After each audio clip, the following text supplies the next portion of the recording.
Welcome back, everybody, to the Fretboard Journal podcast. I'm your host, Jason Verlinde, the publisher of the Fretboard Journal magazine. And for 20 years now, we've been celebrating guitar culture in the pages of our magazine and at our Fretboard Summit. And today we're going to hear another session from the 2024 Fretboard Summit that took place in Chicago at the Old Town School of Folk Music. I struggled a little bit with the title of this session when we were building out our program. I think I called it New Acoustics with Old Souls, and it features three incredible guitar-making people. John Slobod of Circa Guitars, TJ Thompson of TJ Thompson Guitars, and Steve Nall, best known as Nully from Collings Guitars. And basically, I wanted to ask these three guys and pick their brains as to how they make a new guitar sound as old and vintage as humanly possible. I think it's safe to say all three of these individuals have done that. Collings, with their Hill Country line of guitars, is certainly tackling it in a unique way. And John Slobod and TJ Thompson are two of the most acclaimed and collectible high-end acoustic guitar makers you could ever ask for. So we have quite the brain trust on stage, especially when it comes to trying to recreate sort of a Martin-style guitar. And I wanted to hear them talk about this very nebulous topic. I promise you that at our Fretboard Summit 2025, taking place August 21st to 23rd, once again in Chicago, there'll be even more insightful sessions and food for thought. And we have an all-star array of industry legends, gear legends, incredible artists all lining up to perform and talk and share their knowledge at our summit. So if you want to be a part of the fun, go on over to fretboardsummit.org and click on that register button. Registration is limited. We only have, 430 seats in the main theater. So please, please, please register for that 3-day pass if it's something that is interesting to you. I know we have a lot of fun surprises in store. Before we get to the fun, I just want to thank our sponsors. They allow me to do this podcast and pay the bills and create this free medium for you all. They are Mike and Mike's Guitar Bar here in Seattle, Washington, one of the coolest vintage stores around. They've got acoustics, electrics, synths, pedals, amps, you name it. You could spend a whole day there. It's about a mile from where I'm sitting, and I absolutely love what they are doing and their team over there. So go to mmguitarbar.com and tell them the Fretboard Journal sent you. We are also brought to you by Peghead Nation. I just saw Dan from Peghead Nation at Wintergrass. It was a blast. One of the coolest online instruction portals around, with so many former and current and future Fretboard Journal subjects teaching Americana, roots music, bluegrass, jazz, and all points in between. Go to Peghead Nation. Use the discount code Fretboard if you want. And also Stringjoy Strings, where you can use that discount code Fretboard on your first order. The cool new kids on the block when it comes to string making. They're making banjo, mandolin, acoustic, and electric guitar strings now. And the cool thing about Stringjoy that everybody should know is they can do custom sets and they can do all sorts of wild things that the bigger brands can't necessarily do. So reach out to them, tell them the Fretboard Journal sent you, try out a set, see what you think. All right, this is my conversation. Again, Steve Nully Nall from Collings, TJ Thompson, and John Slobod of Circa Guitars, riffing on the thing that we've all wondered. Why do old guitars sound the way they do, and how can we make a new guitar sound a little older? Here's the conversation. Good morning, everybody.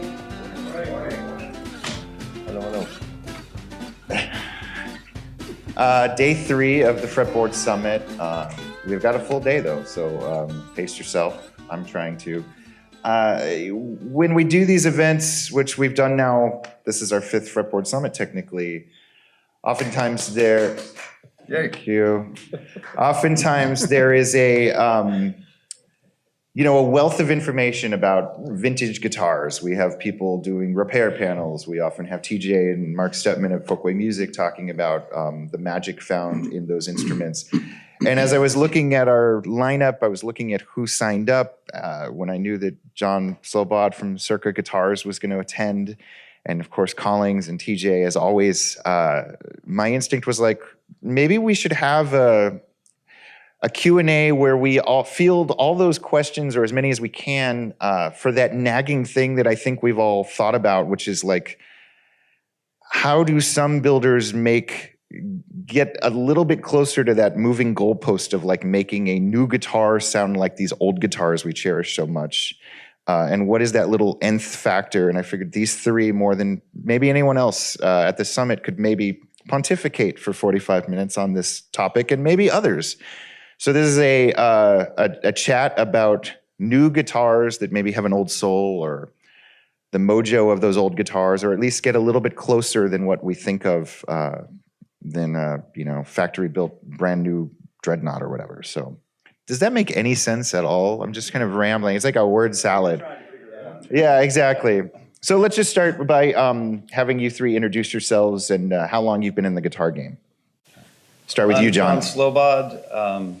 I started in 1993 at Bourgeois Guitars, and I almost apprenticed with Irvin Samaji, but my career took a very different path. And that's it. I was hoping to have a little more time to prepare, but okay, John. Yeah. So I'm TJ, and I first want to say I arrived late. I did not put myself in the middle. These guys put me in the middle. I didn't even know what I'm doing up here. I made a mini contract with myself before coming here, because I'm on so many panels, I don't know, 3 or 4, that I would say more and more outrageous things every time I was on a panel, which it really, honestly, I just want to tell you, it doesn't necessarily have much to do with truth. I'm trying to help Jason sell a product.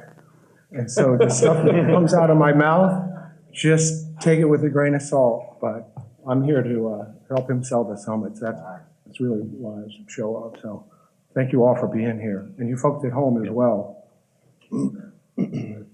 I'm Nully from Collings. I went to guitar building school in '99, and I've been at Collings since 2001, I think. So I did a short repair stint at Woodsong's Luthery between guitar school and Collings. I wanted to be an acoustic builder. I didn't want to work with people and be customer facing, and got a call from Steve McCreary shortly after and packed up, and I've been there ever since. In the case of, well, all three of you, but especially John and TJ, your guitars fetch some pretty high prices, and they're very much in high demand, but there aren't a lot of them out in the world. John, how many guitars on average do you build a year? About 15. TJ? I should be building 10. I'm building 2. Okay. Because I do mostly restoration stuff. I make that my top priority. I'm hoping to someday get to 2 guitars. You pare it down. He's the expert. My clients are hoping I get to, what did you say, 12? 15. 15. They're hoping I get to 15. Collings, you could do like, what, 4 to 8? No, I'm just kidding. Yeah, 1,000, 22 a week. 22 a week. Yeah, flat tops, 15 electrics. Okay. Yeah. Collings might be an anomaly in this question, but like TJ, John, what do you do differently now than you did 10 years ago if you're just building like a triple O guitar? What little finesse, what little touches have you honed that might be different from the guitar from 2014? Well, when I started out, I was working at Bourgeois, and Dana's guitars are Martin based, like everybody's used to be. That was the blueprint. And then I was working with Eric Schoenberg, and I found Julius Borges was making guitars that were hide glue, and Julius had made guitars that were more in the vintage sound, and my head exploded. I was like, I got to figure out how to do this. So my transition went from sort of modern, Martin tradition, but modern construction and modern production, to doing them. Julius's idea was just make the guitars the way they made them in the 1930s. And so we started doing that. And my guitars really aren't, I'm not trying to do like relics and make them sound just like they were in the 1930s. What I do, I think, is make a guitar that is sort of what a Martin guitar would have been, what a new Martin guitar in 1933. That's kind of what I do. It doesn't sound like a super old guitar, I use a lot of the same construction methods. I use the same materials. I'm using hide glue. I'm using red spruce. The bracing patterns are very similar. But it sounds the way I envision a Martin guitar that was leaving the shop floor in 1933. I think my guitars sound close to that. So like my big secret to make it sound super vintage is wait like 50 years, you know. But there is obviously a lot more to it than that. You start with the template. That was Julius's big idea, was like, if you want to build a guitar that sounds like an old guitar, build it the way they built it, which we didn't exactly do. We were, at that time, we were using a 25-foot radius in the tops. And the interesting thing about those guitars is they were such lush-sounding guitars and so responsive, and I really fell in love with them. They were the best things I'd ever played at that time. This is around, I worked for Julius and Eric from 1999 and 2000. And my only issue with those guitars was that they were a little bit quiet. They were very sweet and delicate, but they didn't have like the immediate, like almost attack you with you know, like just like vintage guitars have this sort of aggressiveness to them if you want them to have this bite in the sound. And interestingly, if you take those Schoenberg guitars that we were building, you know, 25 years ago, those guitars have turned into just monsters. That quietness, that reserve, that little bit of lack of projection and aggressiveness has come in. It took about 5 to 10 years, but those are some of the most amazing guitars out there. But it took time. And that was one of the things that I prepped for this talk, is to talk about that evolution of, you know, like, what is it that makes a guitar have an old soul? Part of it is the materials, part of it is the construction methods, part of it is the time, part of it is the aging of the materials, the aging of the lacquer, whether it's been played, it's under stress. I mean, all those elements are in play. I know this is a long answer. My first answer was really short. Please so keep it making coming. up for it now. Keep it coming. Yeah, but so all those elements are factors. To get back to your question, which was what has changed, when I left and went out on my own, I was basically doing what I was doing when I was at Schoenberg. And I wanted to make the guitars have a slightly more aggressive, have more projection. And I ended up changing the X-brace and making the guitars a little bit stouter. I was taught to perimeter sand guitars, treat the top like a speaker. So very flexible at the edges. I stopped doing that. I just wanted the guitars to have that. I didn't want to lose that responsiveness and dry mid-range that I loved in the vintage guitars and that I was kind of getting with the way I was building. I just wanted to kind of bring the responsiveness and volume and headroom forward. So I didn't want to go to a customer and say, this thing is going to be great in 10 years, trust me. I wanted it to be great right off the bench, and making some slight adjustments, making the guitar stiffer. So I'm not building a copy of a 1930 guitar, which is what I was doing. X-brace was the same dimensions, same curvature, same, you know, the tops were the same thickness.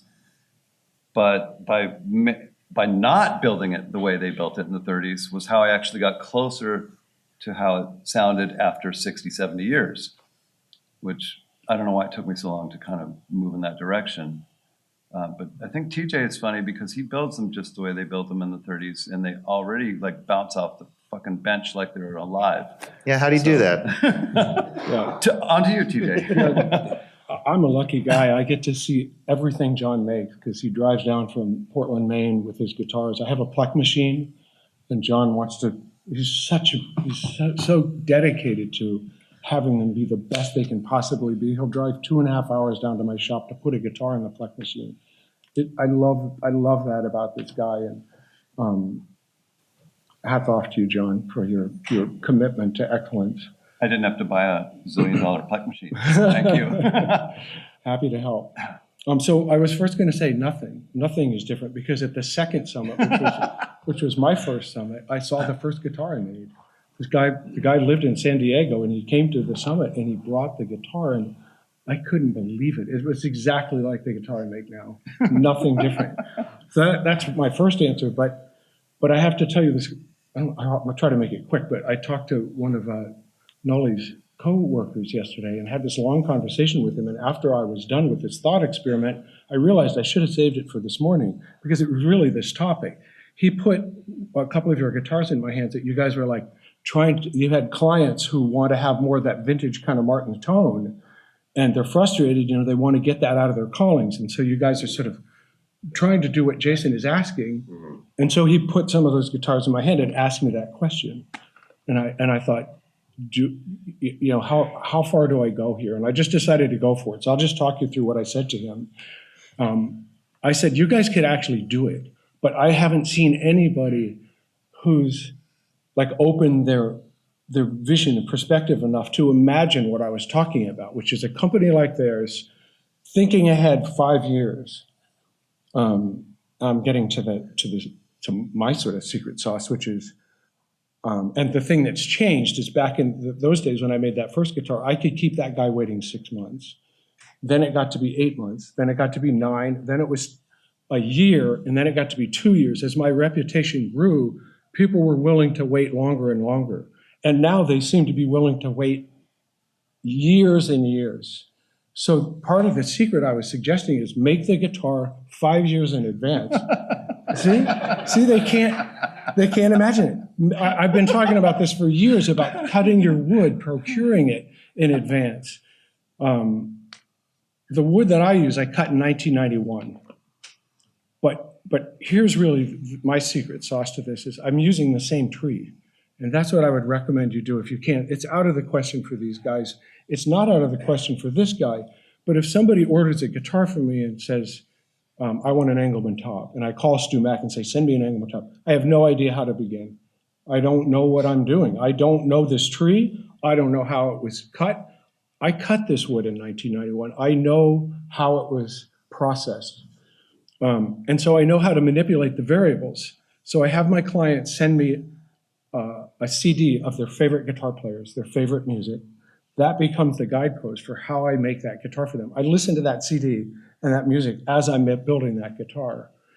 And I'm channeling that, it sounds kind of woo-woo, but I channel that as I'm selecting the wood for the guitar.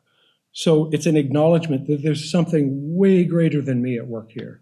I can't, just as an individual guy, there's no way I'm going to be able to know, using my brain and knowledge, which top to pick from the 100 tops. So I ask for guidance with that. Then I just kind of close my eyes, pick the bracewood, I pick the top. Let somebody else who's got a greater vision than I do. That's kind of the spiritual side of guitar making for me. So that's kind of how I select the materials. Then I make the thing. And in many cases, I literally can just have it sitting there for years. And then when the client starts to say, I got like, some kidney issue or something, then I like step it up and I say, okay, it's time to like put this guitar on the front burner. But when I deliver it to them, it really is, they said, this sounds like a vintage guitar, like John is saying. It is a vintage guitar. If you can imagine doing that, build guitars in advance, put it on the shelf, and try to get ahead of yourself. These guys could actually do it. And so I was suggesting to his coworker that think ahead 5 years. Imagine if these companies had actually done that. It's hard to let your brain sort of take that in, but certainly John and I can do it. We can think ahead that far. I have had the opportunity to do it by accident. Can I cut in here, Steve, before Please. your turn? Early in my career, I was building guitars. I didn't have any clients. I built spec guitars. I had like 5 or 6 bodies that when I started to get orders, they just went on a shelf. Over the years, I'd be like, I got to go to Fretboard Summit. I got to build a guitar really quick. Just grab one of those bodies. So I had a guitar that I had built in 2001 or 2. I finally pulled it off the shelf, put a neck on it, and finished it. 15 years later, took it to a show. It sounded like a brand new guitar. Absolutely brand new.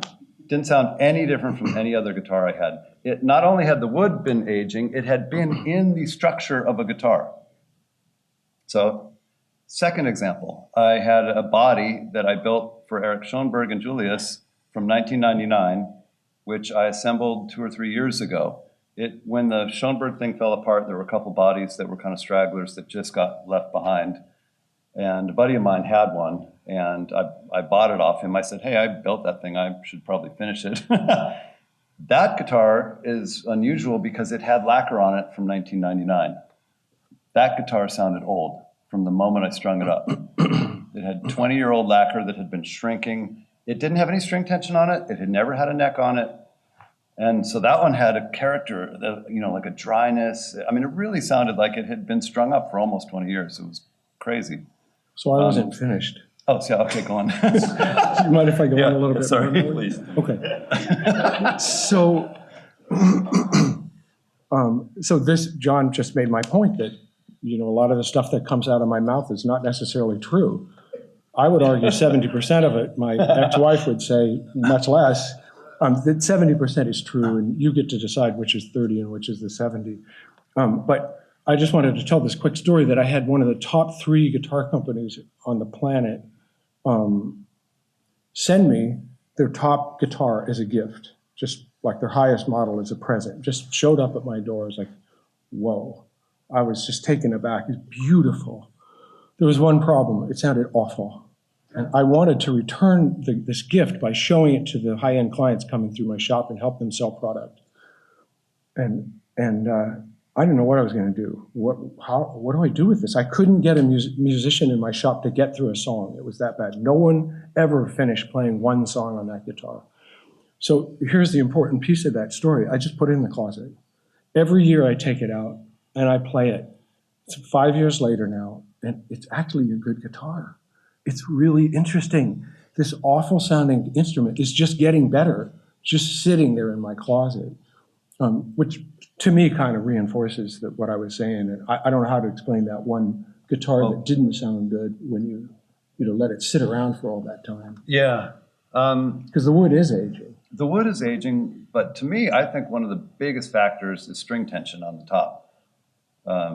And there's so many factors, but I had the same experience that you're talking about, except it was one of my guitars. I built a Dread, and it just didn't speak. And I was like, I can't sell this. Yeah. Stuck it under a bench. A year later, pulled it out. Nice. No, Yeah. not there yet. Interesting. Put it away. A couple years later, like I'm always doing, oh shit, I have a show I gotta go to. I gotta bring some guitars. What do? Put fresh strings on it. Woo! Amazing. Yeah. Incredible. Yeah. And it went to a really good bluegrasser down in North Carolina who absolutely loves it. But I think the tension on the top, you have stress in the wood when it's growing, and then you thin it out. It's a very thin plate, and then you put 180 pounds of stress on it, and over time, those stresses migrate through the wood as the wood gets used to it. And then, like if you look at a really old guitar, especially one that has a weak top, you take the strings off, the bridge is still like that. It has taken a set, and that changes the way it vibrates. I think the stress on tops over time is a big factor. I agree. That's ideal. I just think I was like blowing your coworker's mind by suggesting building 5 years out and just setting the bodies on a shelf. If you could build the whole guitar and string it up, even better. I used to fantasize about building the body and then putting a clamp on it and holding simulating string tension, like putting a weight on the top to stretch it. Interesting. And then wait 10 years. But Right. Okay, sorry to dominate these. Like a lot of people here probably commission high-end guitars. I could see us having like a reverse wait list where you tell the builder, I don't want it for 10 years.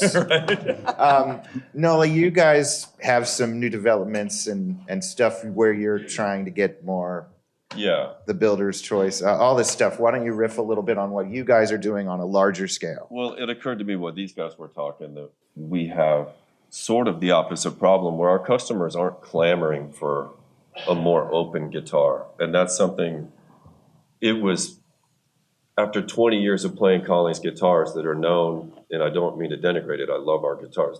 They're tight and bright. They have a sound and a sparkle and a speed, and they're beautiful, perfect things. But after 20 years of playing them, I don't want to sit on a couch and play that every day. And so I thought there was some area over here, which is kind of where we all link up. And what's been interesting, so we're releasing a new line called the Hill Country, which is attempting to do that. It's not our take on a pre-war Martin, it's our take on making a Collings move air differently and have a more focus on the fundamental and be a little more open, but still have some push to it. And it's kind of interesting to see our clientele specifically. It's a very yes or no, because everybody that comes to the Collings booth wants to hear that Dreadnought sound like a Collings and not a TJ or a Circa. And so I don't know if it's going to go over well. I hope it's successful. I think they're phenomenal guitars that have that thing, which is what a lot of us like. But it's really interesting being a Collings guy pushing something different that we haven't done before. There's a learning curve to it, and it's no, I want my sparkle. Besides client or customer preferences aside, like what are like the 3 things you're doing with the Hill Country series? Is it wood choice? Is it bracing? Like what are the generalities? It's all of that. And that's true for every guitar that we make, and it sounds like marketing buzzwords, but it's wood selection, bracing. We've changed the bracing, we've changed the neck set, we've changed the tension on the box to make it sound different. We didn't just take the traditional series and lighten it up and ta-da, here's a new guitar. It's radically different from anything that we've made before, even though the outside looks the same. Yeah. So it's kind of a hard sell. Has everyone here played one? All right, the rest of you, get over there, give them their feedback. Yeah. Do we have questions from the audience? You can make me walk. Good morning, guys. My name's Rod. Morning. I don't mean to sound too cosmic or existential, but you can look at my hair and tell me I've been playing guitar for a long time. But over the years, I've found that when I pick up an acoustic guitar, it kind of resonates with my body. And if it feels right, is this sounding weird at all, or do you even pay attention to how the body resonates with an acoustic guitar? Because I can feel this over the years, it just feels right. And that's how I've made my choices over the years, is how it sits with me and how my body resonates with the guitar. Sorry to be so weird about that, but No, you're right on. It's how it looks takes you to it, and then you pick it up and you notice the weight, and then you play it, and when you can feel it shaking, the last thing is the sound, and those are the 4 things that make a great guitar, right? you probably don't take that into account when you're building. For this new model, we totally did, because it was all about the feel of these vintage instruments. You can feel it shaking, and you can feel it being one whole unit, and that's part of the magic. And so you have to build that whole unit as a thing. Is that what you're talking about? It's not something I consciously, I'm sorry, I'm sorry. I don't consciously build with that in mind, but I sort of echo what you're saying.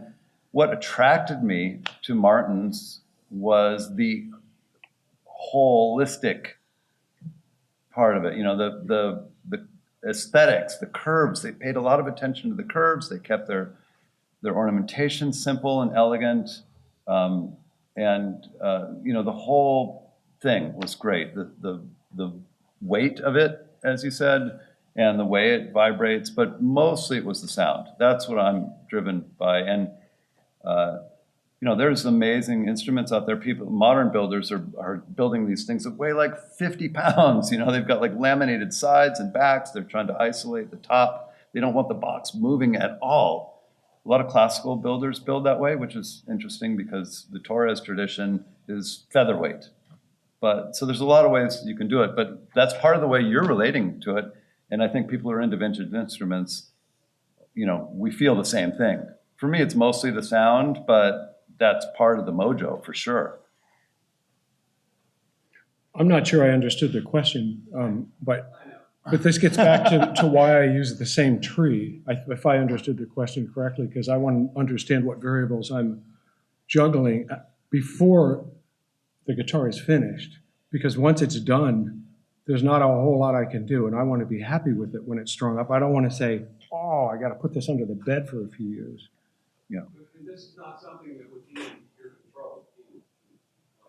Not really. I mean, you can fool, like John has talked about going in and recarving braces a little bit, like you've talked about revoicing a little bit through the sound quality. Rarely. I do it now because I'm building tighter guitars than I used to.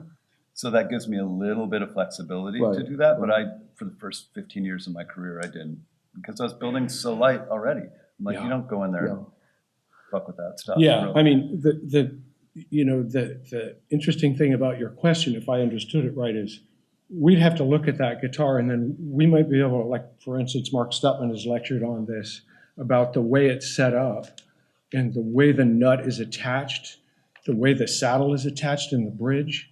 That stuff could change it dramatically. So without seeing the guitar that you've picked up and said, I think this has another 10% in it, one of us might be able to look at it and say, we know how to get you that 10%.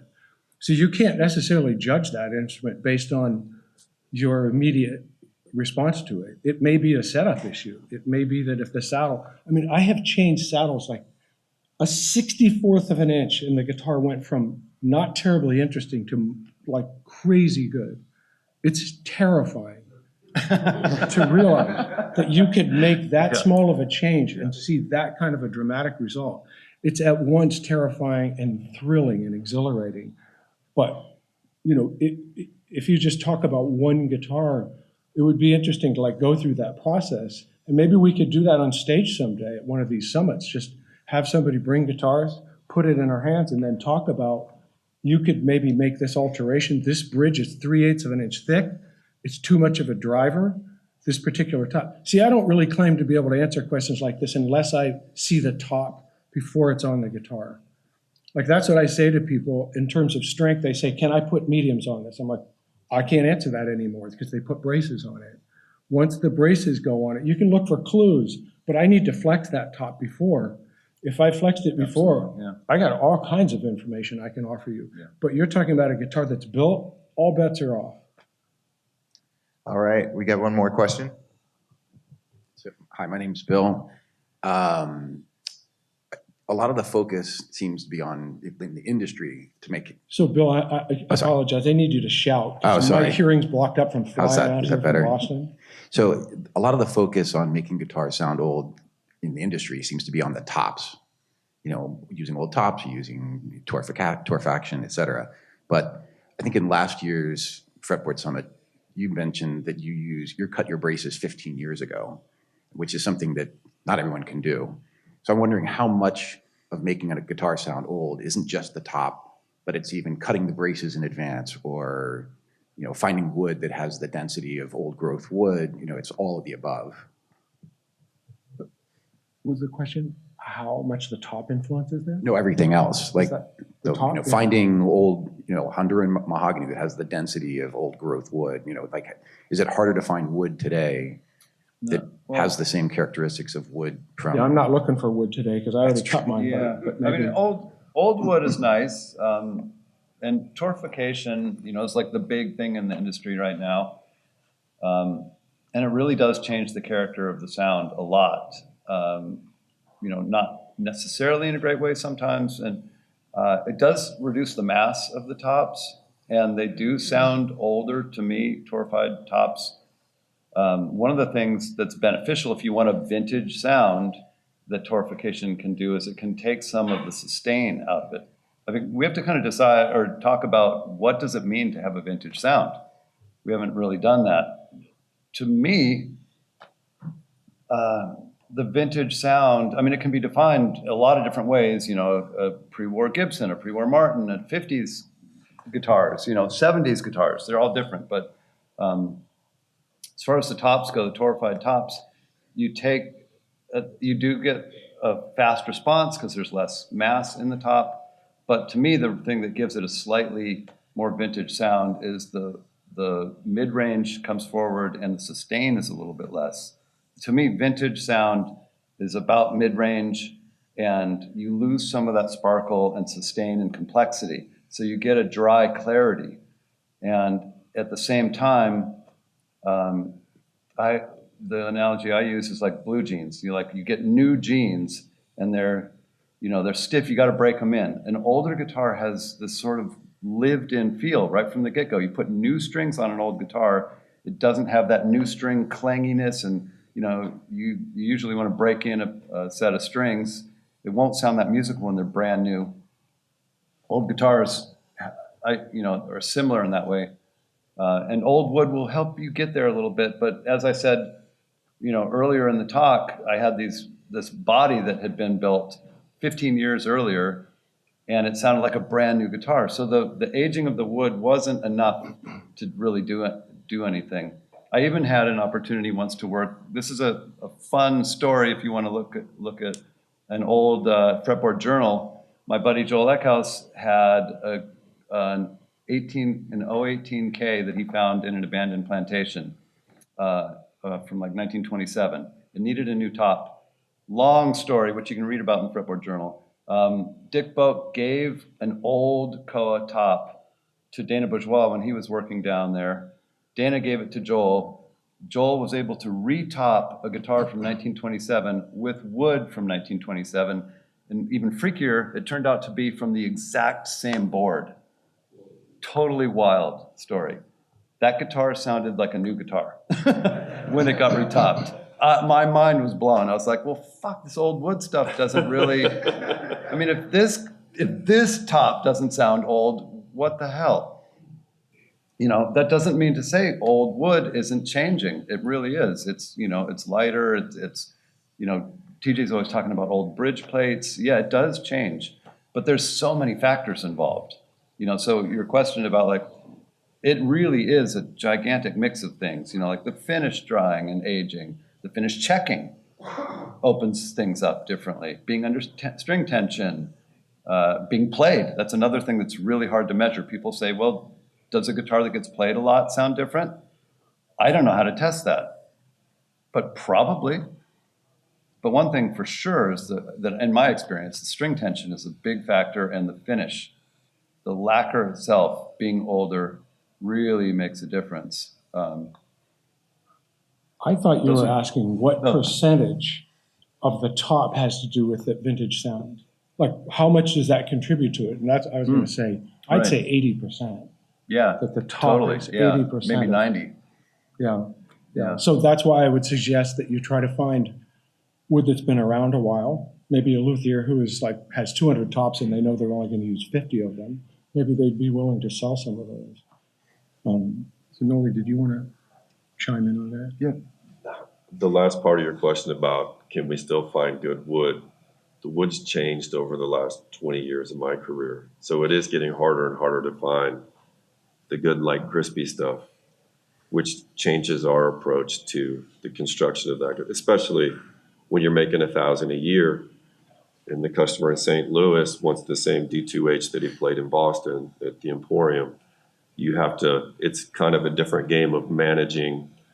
You got to hit that home run every time. With this one's a little heavier, this one's a little ropier, because the wood sourcing's becoming more difficult. It's more expensive, and it's not always the same quality that it was.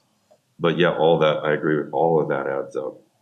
And we didn't even go into neck set and side thickness and blah, blah. I mean, you go down the rabbit hole forever. Yeah. We definitely need to do the session next year where you guys look at a guitar and analyze and tell us how to make it better. We'll definitely do that. Are there more questions in the audience? So over there, I'll walk over here and work my way over. Very quickly, do you have a target that you're shooting for as far as sound? In other words, do you record the guitar and then try to analyze from the recording whether it's really good or not? Do you have a specification for that? Yeah, sorry, we don't do anything quickly. I don't analyze the stuff. I just play it. Yeah, I'm a hands-on guy. I definitely like the idea of, being scientific in my approach, but honestly, I don't do it. I always thought I was going to be one of these guys. I used to read in the GAL magazine, which is Guild of American Luthiers Journal. There's all these people writing these articles ever since I started in the late 80s, I was reading these articles about guys who were like analyzing tops and doing data and Chladni, like glitter testing of the tops and tuning and all that stuff. And then I would play their guitars and I would be like, but it sounds like crap, I'll be happy with all this data when you can consistently use that data to be making great guitars, which some people are now. It's come a long way. So I don't want to downplay that. And deflection testing is part of, and Chladni tuning is part of some luthier's routine that works for them. But I'm more of a hands-on guy just because I worked in a factory. You had tops coming by you by the truckload. So I just used my hands, and I got an opportunity to work with so many different types of wood. He's in a rarefied position of having not only one tree, but the best fucking tree ever. I've flexed this wood and I'm like, God damn it. It helps. You got the one tree. I've thought about buying a log myself. This is how they did it. This is why, all the Cremonese violin guys, they all bought one log and they got to use it, just like you were saying. Yeah. They became familiar with that one log and were able to fine tune it so well. Collings, guys like me, we order wood from our suppliers. We're very, very critical. Collings has a reputation in the industry as being the most Bill had a reputation as being the most horrific human being on the planet because he was so picky about his wood. Top 10%. Drove the suppliers crazy, but because Bill knew that's where it's at. Yeah. Anyway, I'm sorry. I think I misunderstood the question. Are you going to say that every time I answer something? No, but I was going to say, because I mentioned earlier that I have the client send me a CD of their favorite music. So if somebody sends me a CD of Henry Kaiser, I pass them. I'm like, I'm not your guy. Love that music, but I can't make that guitar. So for me, if we have a target, you were talking about a target, that's where it starts for me. I listen, am I the guy to shoot for that target? I know how to hit my mark, but is that what this person's going to want? And so I would just send them on to look somewhere else if I don't think I'm the right person to hit that target. So I misunderstood the question. No, that may not be the question he asked, but. You guys are all doing great. We have time for, I think, one more. I know the time just flew by, but all three of these gentlemen are floating around the summit. If you have any more questions, obviously go to the Collings booth, see Nully, try out those Hill Country guitars. TJ and John, they're easy to spot, especially with the pink socks and the shoelaces. So one more, here we go. Real quick, thanks. I'm Mark Sallet. Finishes, and I've seen guitars from all three of you guys, and enough guitars from Collings where you guys are varying finish. And how does that play a role in this ridiculously uncontrolled experiment of building, new guitars with old souls? You want to take this? I've been talking too much. No, I mean, I think you've already, I'm just going to copy what you said. And okay. They recorded it. Maybe they could just play it. Yeah, probably 10 minutes. Yeah, it's huge. The very basic, you want it thin, and the older it gets, the better. And Bill was always crazy about keeping it thin. If everything could be French polished, I'm sure we would all love that, but I can't do it. I don't know if we have time, but I could try to quickly tell a story that I think I've told before that happened with Bill, actually. He called me up one day years ago. He was still alive at the time. And he, that part's true. And he said, I have a client who's unhappy with our guitar. We've done everything we can to make him happy. Everybody here is telling me to call you, which is code for, I don't really respect you. They do. But I'm going to give you a chance here to impress me. Because Bill was a hard-ass man. He was tough, and I had him. I knew, I was like, this is my opportunity. And I jumped on it. And I said, is it your 185 style guitar? He said, what the fuck? Yeah? How'd you know that? And I said, because that's one of the most difficult body styles to make sound good. So I had him right out of the gate. And he's like, okay. Now he understood why they asked him, everybody was saying, call TJ and ask him. And I said, well, send me the guitar and I'll check it out. So the guitar arrived. I took it out of the case. I agreed, I concur, it sounds like it was awful, it's just uninteresting. And he called me up, he said, what do you think? You know, he wanted me to like work some magic and get this thing so that the client would be happy. And I said, do you have any more of these tops? And he's like, yeah. And I said, send me one. So he sent me the top, and I took it out of the package, tapped it, it was awful. It looked like $1,000,000 and it sounded terrible. So he called me up, he said, what do you think? And I said, Bill, I got some bad news. It's the top, it's this wood. And he's like, fuck. He just yelled, fuck, because he's like, About 4,000 sets. and I said, the things that you value most about spruce aren't on my list. The thing I care about most is the sound, is the tone of that piece of wood. It was the most beautiful piece of spruce, as beautiful a piece of spruce as I've ever seen. It looked like it was printed. It was gorgeous, perfectly sawn, medullary raised. It checked all the boxes, and it sounded terrible. And he said, are you telling me that I have to tell my wood suppliers to also select wood for tone? He said, I'm already driving them crazy. And I said, that's what I'm telling you. That's all I care about, is how it sounds. And he said, well, what can I pay you? You know, I got to make this worth your time. And I said, all I want to do is be able to tell people I was a consultant to Collings Guitars. He's like, fuck again.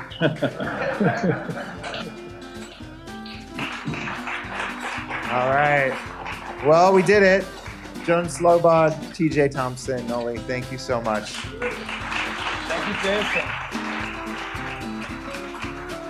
All right, that was the session. I hope you enjoyed it. You know, my superpower, everybody, is being the dumb guy in the room and not afraid to ask the questions that we all are wondering, but are a little scared to ask. So I did that. I feel good about myself. I hope you do too. I hope you enjoyed it. We have more podcasts coming. We have a new truth about vintage amps that everybody should go check out, and a lot of surprises, so stay tuned.